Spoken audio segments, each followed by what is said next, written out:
So, was anybody here on Friday afternoon? Yeah. Yeah? Yes.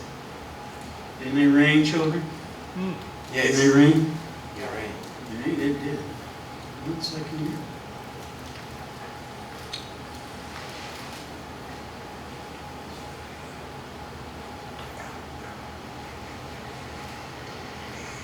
It's raining. Anita Huffington. Those are the last words of General Ulysses S. Grant to his nurse, Anita Huffington, at least according to William Breault, so who knows if that's accurate. I mean, the man made paintings with a shotgun. But at least it gets us going in the right direction. In his book, A Fortunate Man, John Berger describes a time of crisis in the life of an English country doctor who embarks on a period of self-discovery. He reads Freud. He becomes impotent. This phenomenon, according to Berger, is similar to a process of crisis described in Siberian and African medicine, which precedes the emergence of the professional shaman, or Inyanga. The Zulus say that during this period, the Inyanga suffers because the spirits will give him no peace, and he becomes a house of dreams. And I have no wish to suffer like that. And I always advise my friends to get out of the house on a daily basis, especially if it's a house of dreams. So this presents me with a practical problem. Gustavo asked me to give a short presentation in which I would recount my experiences over 25 years of Subtropics. It's not so simple. To recount my experiences means to conjure up memories. It would be more a self-discovery, as all memories are, and not a recap of Subtropics festivals. Memories are reanimated approximations of dead experiences. There's no reason for a funeral. And, like Nina Simone said, I don't do entertainment. So there'll be no 15 minutes of fun anecdotes like you hear from guests on The Late Show. We're bound to consider, said Henri Bergson in 1903, what becomes of the known facts when we cease to regard the brain as a storehouse of memories. What's become of the known facts of 25 years of these Subtropics festivals? These facts, the data, they'd be so much more accurate than any stories that I could come up with.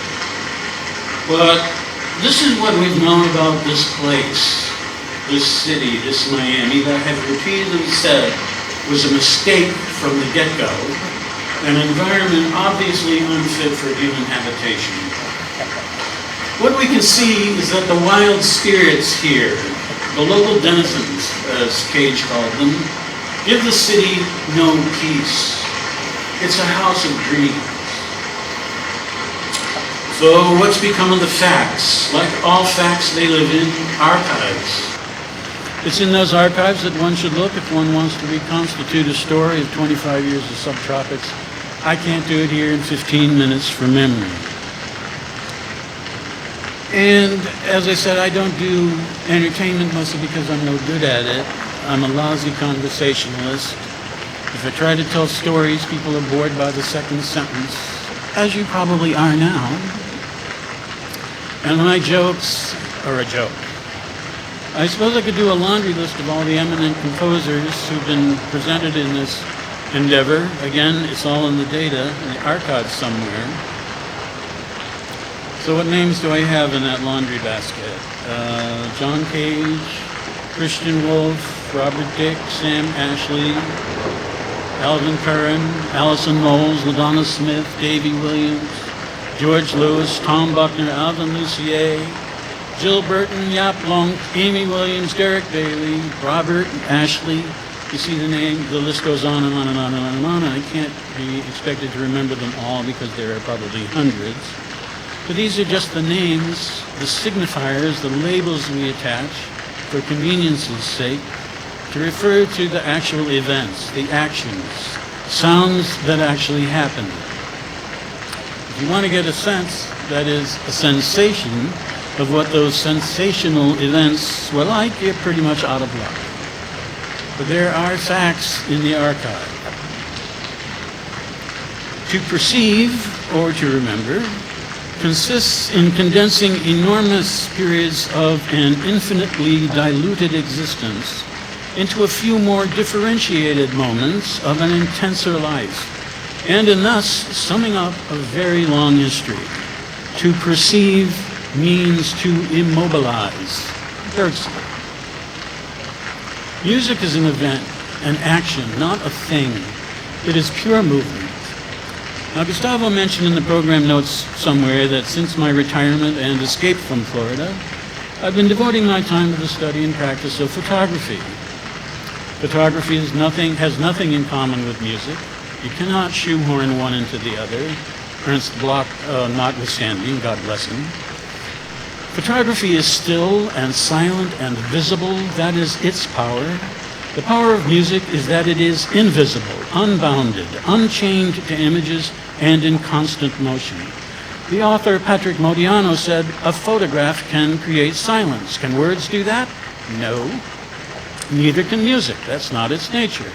I once heard Pauline Oliveros tell a group of elementary school students on Miami Beach that every piece of music begins and ends with silence. Silence is the permeable frame around music. It is invisible. It's music, I like to say. There's nothing to look at. And music must be in motion. It is motion. According to Goethe, music is liquid architecture. Architecture is frozen music. I happen to think he took the metaphor too far, but that's another conversation. Please forgive me, dear audience, for this digression. I'll get back to Subtropics. It's in the script. So many explosions. A place where the study of music and photography intersect is with the issue of motion. Music is always in motion. Photography is never in motion. It's most unnatural. In the mid-1800s, when aspects of photography began to be incorporated into paintings by Degas and others, and technicians began devising effective machines to rapidly display such photographic images, everybody already knew that the effect of retinal image retention allowed for the visual illusion of motion from still images. The technique employed was sequencing. The effect was the illusion of life.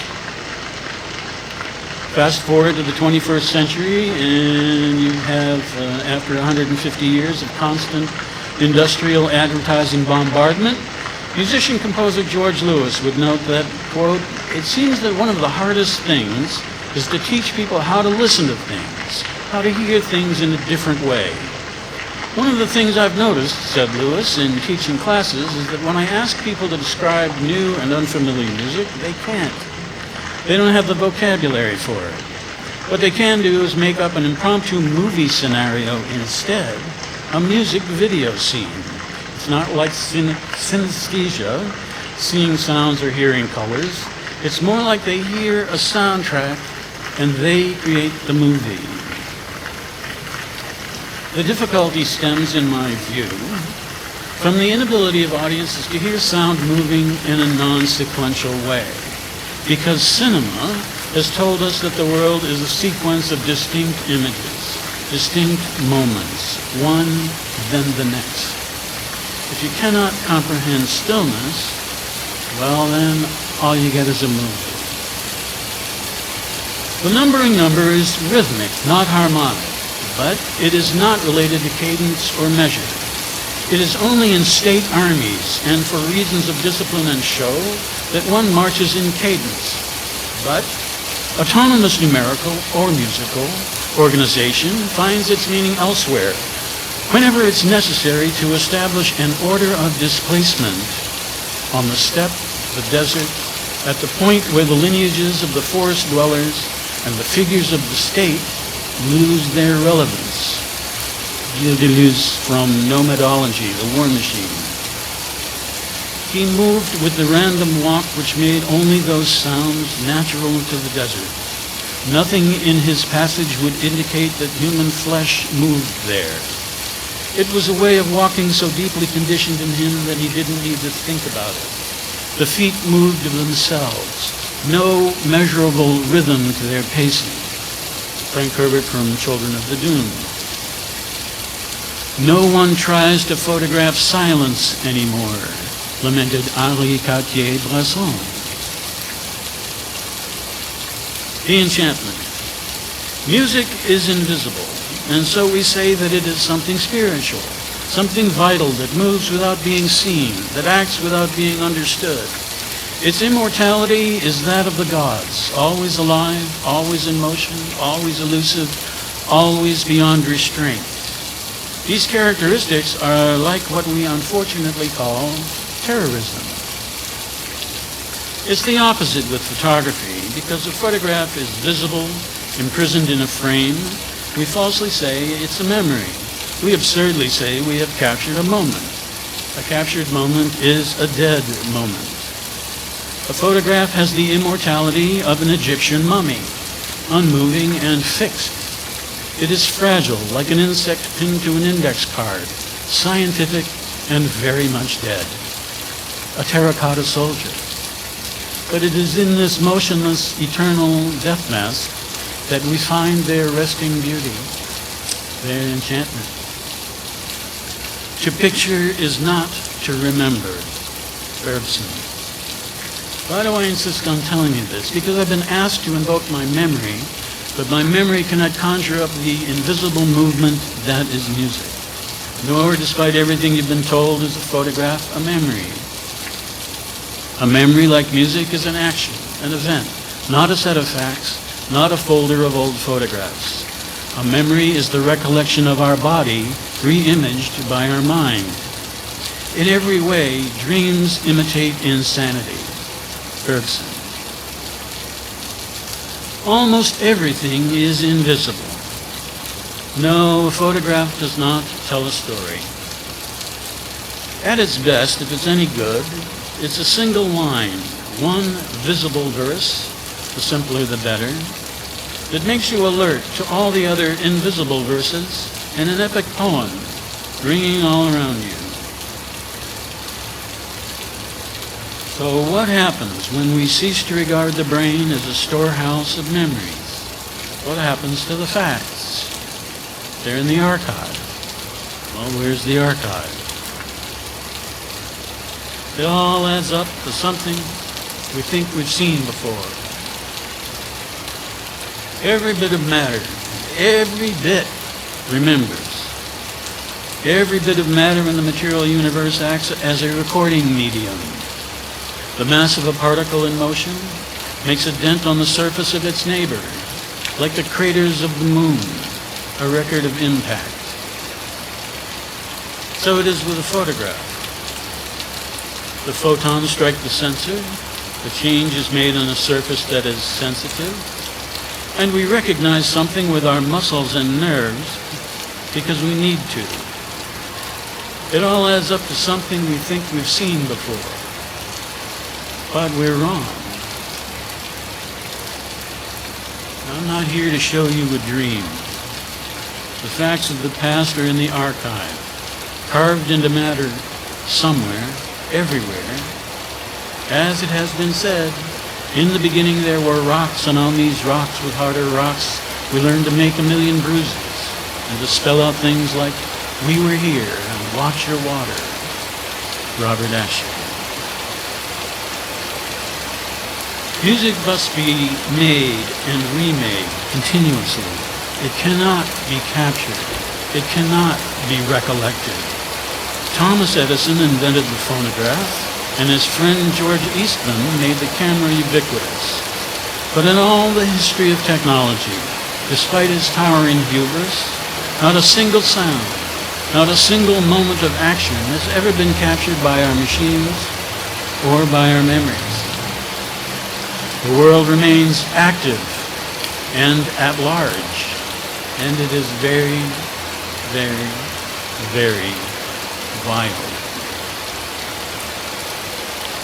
Thus, whether we consider it in time or in space, freedom always seems to have its roots deep in necessity and to be intimately organized with it. Spirit borrows from matter the perceptions on which it feeds and restores them to matter in the form of movements, which it has stamped with its own freedom.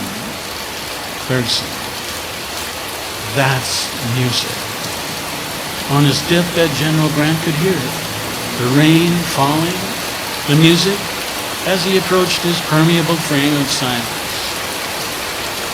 25 years of music, returned to matter as movement stamped with its own freedom. That's how I think about Subtropics. The sound of rain you hear in the background was recorded by my neighbor, Breault. He calls it the rain outside my window.